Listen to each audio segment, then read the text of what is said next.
The Whistler.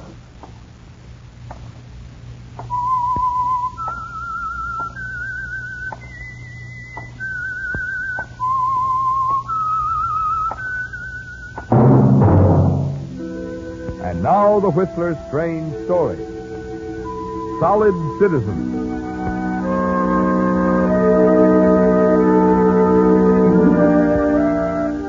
Harry Cummings stood at the window of the general store he'd inherited from his father, along with the goodwill the senior Cummings had built in the small fishing village of Bayville. Harry's eyes followed the tiny wisps of fog sweep in before the approaching darkness. He smugly watched the fishing boats as they moved slowly out to sea. Boats that were manned by people who looked up to Harry, respected him. Harry Cummings had used the well-earned reputation of his father to cover up his own lack of character, and gloated secretly that he'd successfully fooled his fellow townsmen, who looked upon him as an up-and-coming man. But he wasn't satisfied. For the one thing he wanted most of all, the one thing he'd plotted, schemed for, was still out of reach, and had been for years. He set his jaw, turned from the window, and walked behind the store counter. It was odd, he thought, that time had not eased his longing for her, that each spring increased this longing and made him more determined than ever to win the woman he'd lost to another. And he was ready to go to any length to bring this about. Then, as he prepared to close the store for the night, he heard the front door open, and she walked in. Well. Evening, Sarah. Hello, Harry. Well, you're getting to be quite a stranger. I've been rather busy. Ah, sure. Harry, this bill came this morning. Is it correct? $345? Must be, Sarah. Nat's been handling my books for years. Hasn't made a mistake yet. I just thought that Jeff had paid something on it last month. He told me he would. Oh, don't worry. Jeff will take care of it soon, I'm sure. Well, the tuna runs in. Yeah, heavier than it's been in years. Jeff's probably out there right now. No, he's been drinking again. He and that Frenchie Tobias. I don't know what's come over him, Harry. He's changed so. What's Frenchie? He's just no good for Jeff. Oh, no, Sarah. I'm sorry. Just that I'm so upset at this bill and... Yeah, I understand. And I don't want you to think about it anymore. I can wait, Sarah. I'm used to it. You've been very kind, Harry. You know how I feel, Sarah. How I've always felt about you. Maybe I've just been kidding myself, but somehow I know there's a chance for us yet. No, Harry, no. I belong to Jeff. He loves me, and I've got to... But you don't love him. Don't say things like that, Harry, please. All right, Sarah. I think I'd better go now. I have to stop by the cafe and see Mr. Loomis. You could put in a good word for me there, Harry. What? I've been thinking I want to earn some money. I've never done anything but keep house, but I know I could learn to wait on tables. Well, that's pretty tiring work, Sarah. Now, look, I could use some help here at the store. Oh, no. I don't think that would be right, Harry. Well, I'll tell you what, then. I'll talk to Jeff about the bill tonight, right away. Oh, no, you mustn't. He'd be angry if he knew I came to Oh, him. no, he won't, believe me. Hey, maybe I can do something to straighten him out. After all, Jeff and I used to be pretty good friends. It's very kind of you, but I don't think it would do. Well, let me give it a try. If it doesn't work, then we'll talk about a job. All right. Good night, Harry.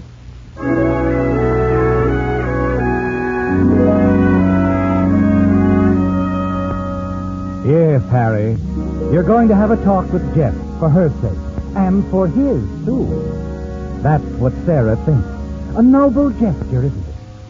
But you meant every word when you said you'd do anything for her. Yes, anything.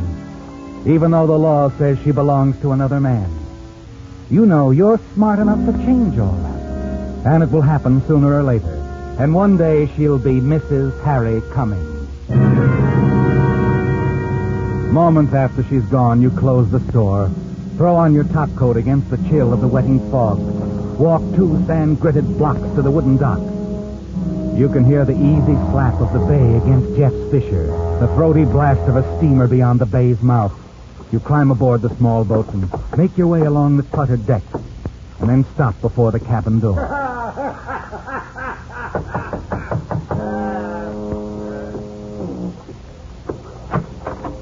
Frenchy Tobias stands before you. Over his shoulder, you can see Jeff Lancaster sitting at the table, a whiskey bottle within easy reach. He looks at you sullenly over a deck of cards he's shuffling. Well, Mr. Cummings, huh? Glad to have you aboard. Evening, Jeff. Frenchie, a chair for Mr. Cummings. Yeah, sure. So what brings you around? Your bill, Jeff. It's getting pretty steep. I was wondering if you'd be able to pay something on it before long. Don't get impatient. Pay off as soon as I get a good haul. You'll never get it anchored here in port. Now, look, solid citizen, I don't need you telling me when to fish. Get lost. Pull up anchor. We aren't going out tonight, are we, Jeff? The boys are expecting you at Joe's place. Fog's so thick now you wouldn't get out anyway. Fog don't stop me. Never has yet. Well, I can send this boat 3 miles out without even touching the wheel. You're taking quite a chance, aren't you? Not me. I know this channel like my hand. Come here, I'll show you. I set the wheel like this and jam it with this chunk of wood.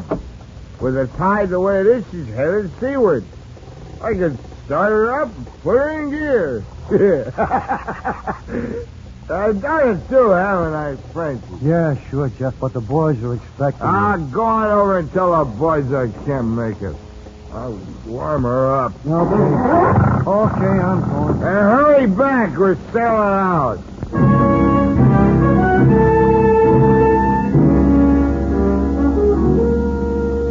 You're alone with Jeff now, Harry. Watch him as he staggers back to the table, drops into the chair. He picks up the cards, shuffles them, then looks up at you and grins. His eyes are half closed, fighting off sleep. Sit down, Harry. Oh, come on, sit down. Let me buy you a drink. Huh? Thanks, Jeff. That's right. You don't take it. Hey, look, Jeff, you're out on your feet. Better turn off that motor and get to bed. I'm all right. I'll just grab a few winks until Frenchy gets back. And then we're pulling out. Jeff, you're in no condition. Get lost. Will you? Get lost. I'm going to take a nap.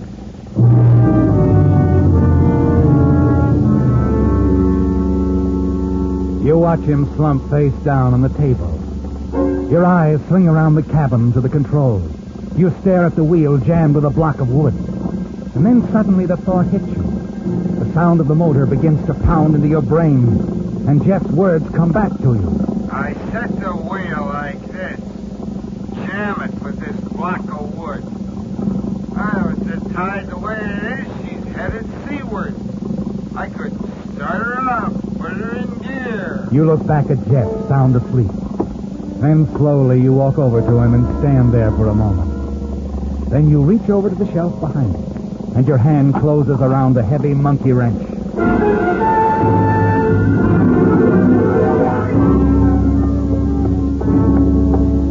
No use hurrying, Frenchy. Huh? Oh, it's you. You're too late. What?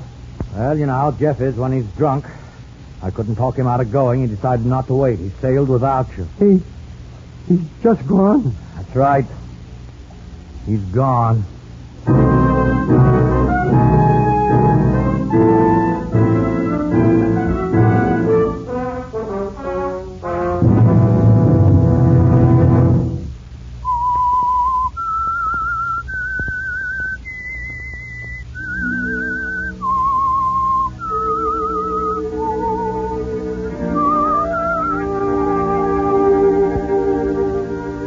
You've schemed, plotted many things, but the thought of murder had never occurred to you before, had it, Harry? And suddenly it was there, as you stood over the sleeping Jeff Lancaster in the cabin of his small fishing boat. In a moment of swift decision, you found the solution to your problem, and it was all so simple. As you watched Jeff's boat move smoothly into the fog, disappear. You knew exactly what would happen. It would move straight out to sea for several miles. Then, caught in the racing current, it would swerve, drift into the Devil's Grotto 5 miles down the coast. And then it would crack to pieces on the rocks lining the shore. With Jeff dead, nothing could stand between you and Sarah.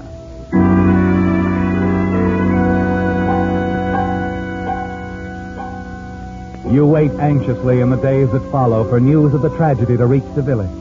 On the street, in your store, in the Starfish Cafe, the talk is all about Jeff. Say, Mr. Cummings, I understand you were the last one to see Jeff that night. That's right. I guess I was. Tried to talk him out of sailing, but he'd been drinking. Wouldn't listen.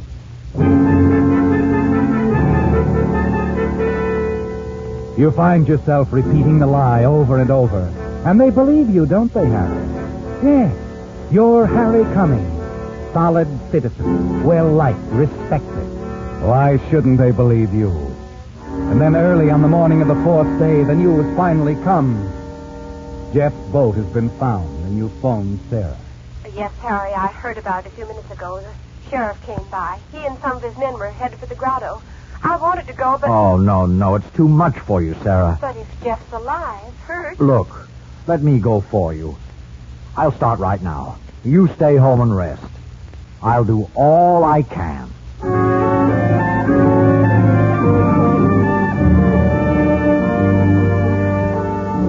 3/4 of an hour later, you park your car high on the cliffs overlooking the treacherous grotto.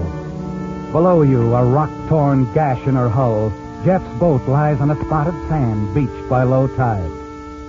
There are several men standing around the battered fisher, among them Sheriff Tanner. You make your way down over the jagged rocks and approach the sober-faced group. Hello, Sheriff. Boy. Oh, morning, Mr. Cummings. Morning, Harry. Well, you came down the hard way. Yeah. Easier path just north of here. Well, Sarah, Mrs. Lancaster asked me to check. Actually, she's not feeling well. Mm-hmm. Jeff, did you find... No, he's not around. Washed overboard, I guess. Oh, I see. Funny thing, though, the way the wheel is set in place with a block of wood. Oh, quite a few fishermen use that trick, Sheriff. Oh. Holds the rudder in place while they work with their line. That's right. Jeff used to set it that way. Let the boat steer itself through the bay. Made sort of a game of it. Uh-huh. Well, looks like he played his last game. I wouldn't be too sure about that. After all, the rubber life raft is missing. You know, Jeff could be on that. What? No, I don't think so. Coast Guard's been on the lookout. They'd have found him. Maybe. But he could have been picked up by another boat, you know.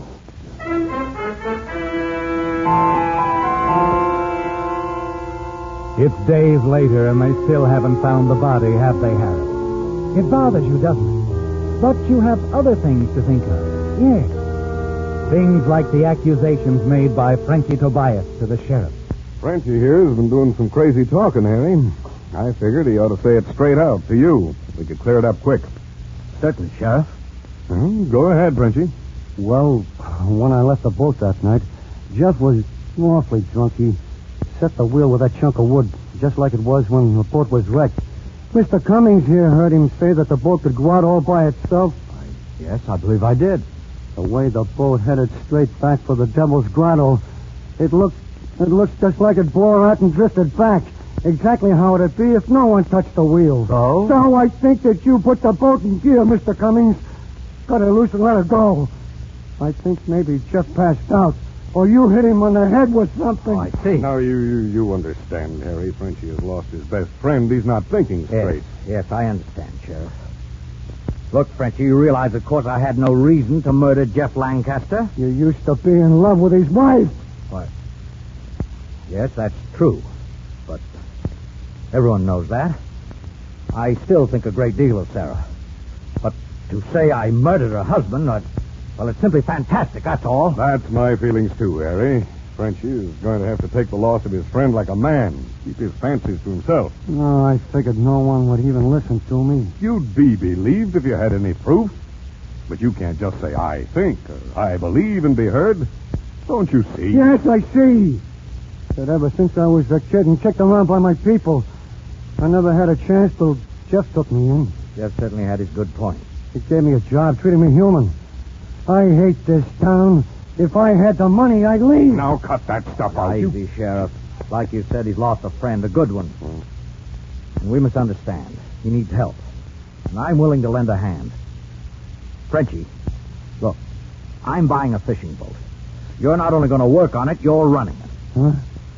Well, you're making fun of me. No, I mean it. Harry is making you a most generous offer, Frenchie. Well, I guess so. Yeah. Oh, why am I always so wrong? Well, now, how about it? Are we partners?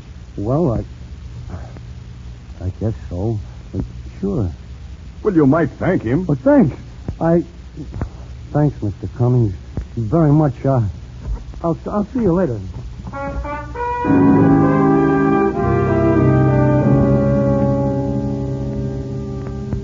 It was uncomfortably close, wasn't it, Harry?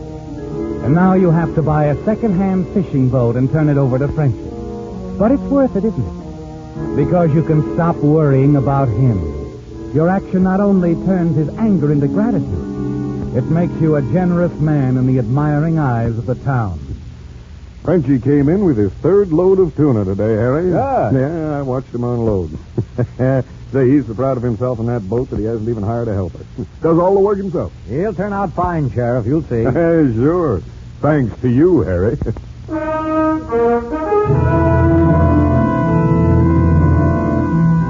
been 3 weeks since Jeff's broken boat was found in Devil's Grotto. You gambled with murder, Harry. And now that Sarah's working for you at the store, you feel that you've won. You decide that it's time to start forming Sarah's thoughts your way. You've been very patient with her up to now, haven't you? Very patient. Then one evening, as you call on her at her house, you notice Sarah seems disturbed. Oh, it's nothing really, Harry. I'm real jumpy, I guess. Frenchie stopped me on my way home from work. Oh? He said, "You're working for Harry Cummings now," and I said yes, and he said, "Don't ever forget Jeff may still be alive, Sarah. He could have been afloat in a life raft and then picked up by a freighter and taken to a far port." And he just walked on. Harry, do you think that might have happened? That Jeff may still be alive somewhere? Yeah. It's highly unlikely, Sarah. I wouldn't listen to Frenchie. Oh, I'll try not to, Harry. I'm so grateful you gave me a job. I'm going to pay all the Lancaster debts. I just won't feel right till I do. I wish you wouldn't work so hard, though. Well, you work harder than anyone else in the store. It's good for me. And makes me forget things. I could make you forget everything, Sarah. If you'd only let me. Look, Sarah, Oh, I know. Please, Harry. We must wait. Wait, Harry, wait. The word becomes one that you detest, doesn't it? And as days pass into weeks and weeks into months, it's still the same. Wait. Wait. Sarah, how long must we wait to start living? It's been 6 months. Oh, why don't you marry me now? Oh, it's still too soon. People would say that... Oh, really, Harry, there is another reason. It's the thought that Jeff might still be alive somewhere, as Frenchie says. As Frenchie says. Sarah, you'd have heard from Jeff by now. Oh, I tell myself that, too, but every time Frenchie sees me, he stops and talks about Jeff. Why, only this evening he said it was Jeff who taught him all he knew about fishing. Frenchie was very fond of Jeff. I'll tell him to leave you alone. Please don't scold him. He doesn't mean any harm. He's harming you. He worries you. Oh, no, he doesn't. He reminds me of Jeff, yes, but I suppose I'd think of him anyway. More coffee, Harry?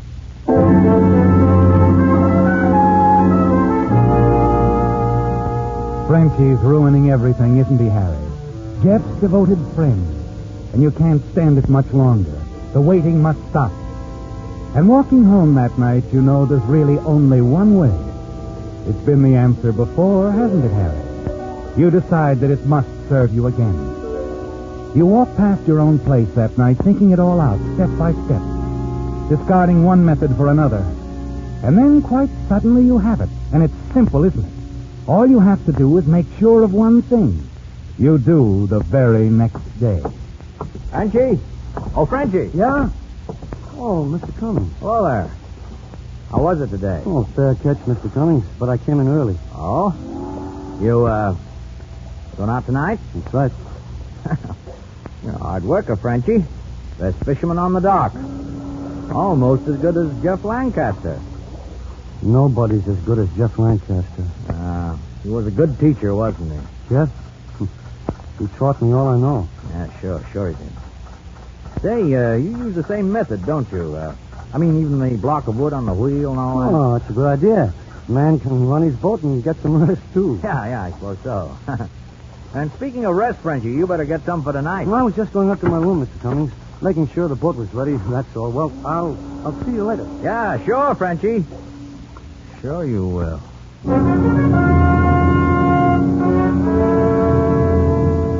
The dock is deserted when you return that night.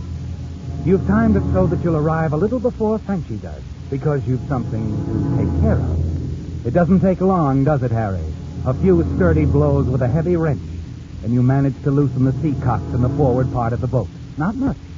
Just enough to let the water begin to seep into the hold. In an hour or so, the sea will accomplish the rest, won't it? Frenchie will go down with the boat, and the last threat to your happiness will be removed. Frenchie, the stupid, devoted friend who won't stop reminding Sarah that Jeff may be alive. A few minutes later, he comes onto the dock. Oh, hello there. Somebody on board? Yeah, it's me, Frenchie. Oh, Mr. Cummings. I wanted to see you off on your trip. See me off? Oh, now look, Mr. Cummings, you didn't have to do that. This trip's no different than a dozen others I've made. You didn't have to come down and... Oh, you're wrong, Frenchie. I did have to come down. This trip is different. Mr. Cummings, I don't understand. Well, you will, partner. Come on, come aboard. We'll talk it over.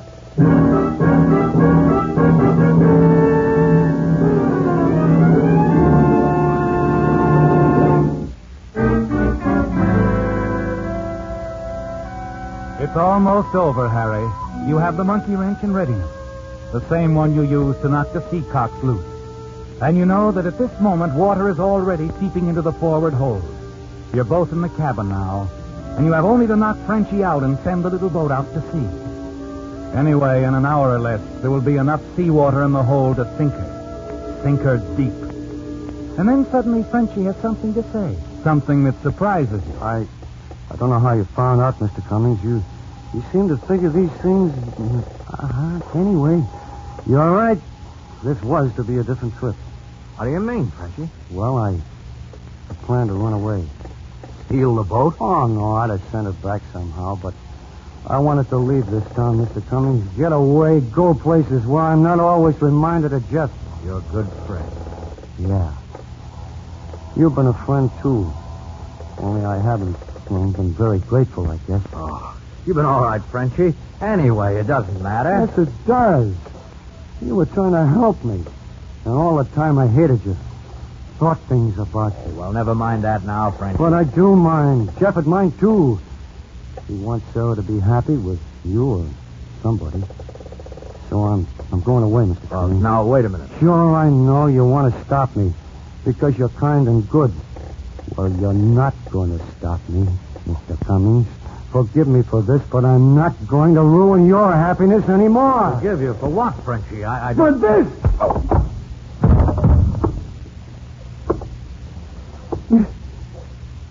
I'm sorry, Mr. Cummings. Honest, I am. I didn't want to knock you out, much less tie you up. But I knew you'd talk me out of leaving if I didn't. That's the way you are. Always trying to help somebody. And I'm not worth helping.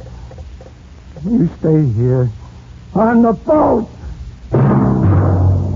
This is the United States Armed Forces Radio Service, the voice of information and education.